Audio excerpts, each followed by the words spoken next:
Hello mga cadaver gods, mga maybe fans, maybe international, at maybe lovers na nandyan po at lagi nag-aabang sa mga updates natin. For today's video, pag-uusapan natin ang isa sa mga pinag-usapan na kahit natapos na yung event, pero meron pang pakonti-konting mga nagbibigay ng kanilang saloobin patungkol sa naging statement nito pong si Mr. Bimbi, no? Sa isang napaka-iconic at napaka-historical na event na kanya pong dinaluhan. So yan ang ating pag-uusapan for today's video. But before that, if you haven't subscribed yet to my YouTube channel, please don't forget to like, share, and subscribe at hit mo na rin ang notification bell for more showbiz updates. So ito na, let's talk about this one.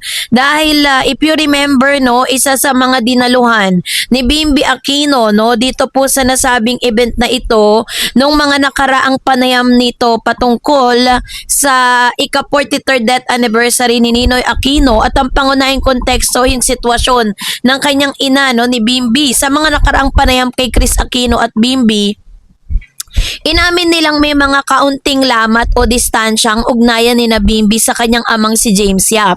So dahil sa kakulangan ng komunikasyon sa kanyang paglaki, gayunpaman, pinalaki siya sa gabay at pagmamahal ng kanyang ina at ng kanyang kuya na si Joshua. Pagkatapos kina Bimbi at Raisa May Dizon, parehong lumaki sina Bimbi at Raisa May na walang permanenteng father figure sa tabi nila.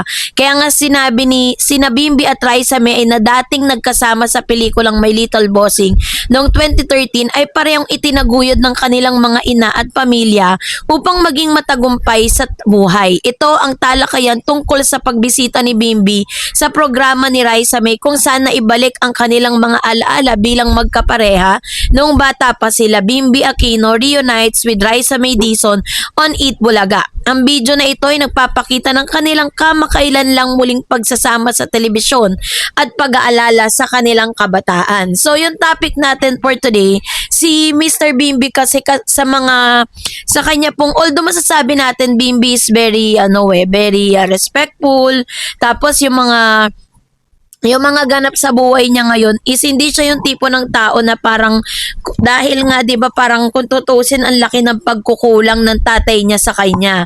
Dahil according po dun sa interview na nirelease po ni Miss Chris Aquino nung mga kasagsagan ng kanilang hiwalayan ni James Yap, ay talagang masasabi mong malaki di umano ang pagkukulang ni James dito po kay Bimbi at sa kanyang dating asawang si Chris Aquino. So sa interview niya po dun sa ika-43rd anniversary po ng pagpanaw ng kanyang lolo, na-interview siya, no, kung anong masasabi niya sa pagiging tatay nito pong si Mr. or dating Senator na Ninoy Aquino Jr., no, na pumanaw na.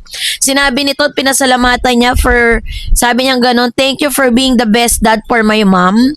So parang sinasabi nila dito na parang sobrang nangungulila ang isang Bimbi Aquino Yap sa isang kalinga at pagmamahal ng isang ama. Although sabihin na natin na nagawa ni Miss Chris Aquino yung kanyang parte bilang isang ina at ama, or masabi nating nanay at tatay para kay Bimbi. Pero syempre iba pa rin talaga pag meron siyang kasamang father figure.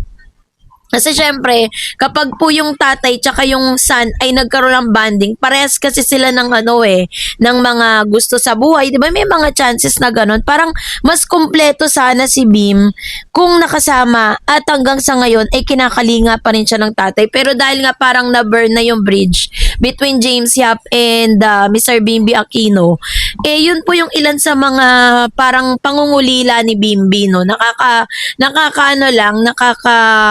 Baga parang emotional siya dito. Hindi man niya pinakita yung kanyang totoong emosyon, pero pinakita niya dito na parang something is missing with him, ano? At yun po yung kalinga ng kanyang tatay. Kung ikukumpara po natin yan sa buhay ni Raisa May, kaya talagang yung pangungulila nila, natagpuan nila sa isa't isa.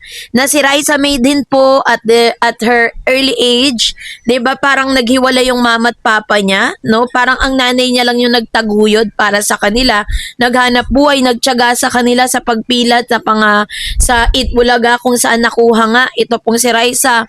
Yung nanay niya na siyang sumuporta sa kanya sa lahat ng mga contest na sinasalihan niya. Yun po yung nagtaguyod sa kanya hanggang sa success na tinatamasa niya ngayon. So kung ikukumpara natin yung dalawa, si Raisa at saka si Bimbi, is pareha sila ng pinagdaanan, magkaiba nga lang ng identity. Kunya, si Bimbi is pinanganak na mayaman.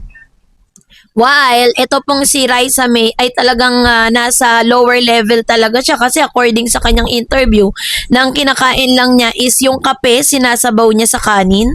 'Di ba ganung klase ng kahirapan meron sila. At nakita po ni Raisa yung sakripisyong ginagawa ng kanyang ina, kaya super love niya talaga yung nanay niya hanggang sa ngayon. And sa pagtatagpo nilang muli, no, natagpuan nilang isa't isa, may pagkakaparehas man yung kanilang history at sa pamamagitan talaga nito is naibsan yung kanilang pangungulila. Parang nagkaroon ulit ng panibagong pagkakataon ang isang klase or lalaki, no, sa buhay ni Raisa. Pinapasok niya sa buhay niya si Bimbi. Ganon din naman si Bimbi para kay Raisa, no?